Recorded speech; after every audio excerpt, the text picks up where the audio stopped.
Pico do Ibituruna é um dos picos, um dos lugares mais altos de toda Minas Gerais.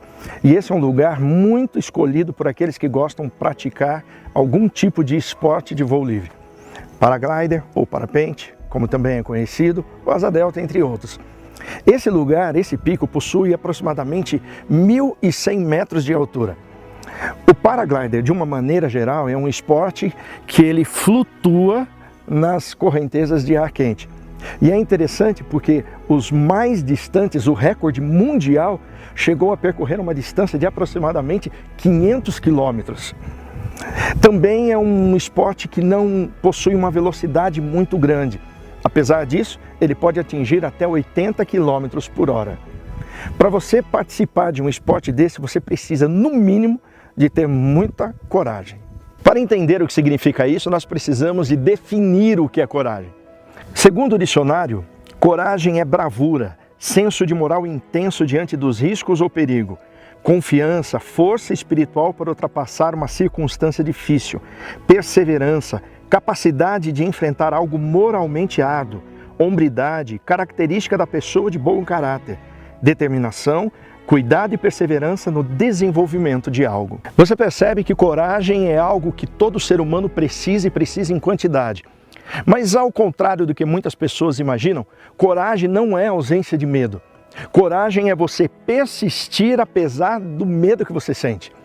A vida espiritual também exige de cada um de nós muita coragem. A Bíblia, em muitas ocasiões, nos ajudou a enxergar momentos em que personagens no passado tiveram de exercer a coragem. Você vai me dizer que Moisés não teve medo ao estar diante do Mar Vermelho?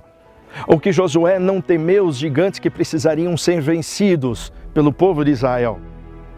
Eles tiveram coragem, que significa persistência e não ausência de medo.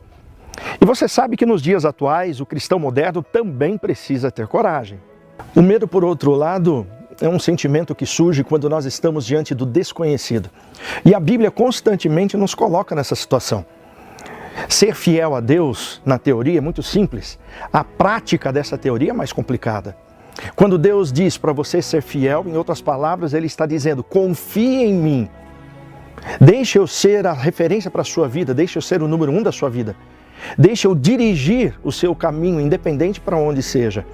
Mas nós, como seres humanos, temos um medo enorme de abrir mão da nossa autonomia de escolher. Ser dependente de Deus talvez seja um dos maiores desafios. E você sabe qual talvez seja das maiores lutas que nós enfrentamos como cristãos? Tem 2 nomes: dízimos e ofertas. E sabe por que disso? Porque abrir mão da autonomia de gastar me traz muitas vezes medo. Vamos ser sinceros, queridos, Deus não precisa das nossas ofertas, não precisa dos nossos dízimos. O que Ele faria com o pouco que nós temos a lhe dar? Na verdade, Deus pede os dízimos e ofertas como uma maneira de verificar até onde vai a coragem do ser humano se deixar guiar por Ele. Abrir mão da sua autonomia, abrir mão do seu direito de escolha. Deus fez um pedido para você: seja fiel. E o ser fiel também tem a ver com as questões materiais. Se você quer ser realmente fiel a Deus, você precisa recorrer à Bíblia como aquela que vai te ajudar a entender o que Deus pode fazer por você. Veja o que nós temos em Salmo 27:14. Espere no Senhor, seja forte, coragem, espere no Senhor. Diante de uma promessa como essa, você só tem 2 caminhos. Ou você abre mão da sua autonomia e confia em Deus, ou você resolve continuar ditando as regras do seu caminho. Não importa se você está com medo, não importa se você tem a mão molhada de suor, não importa se as suas pernas estão batendo, não importa se você olha para frente e você não sabe o que vem pelo desconhecido. Confia no Senhor.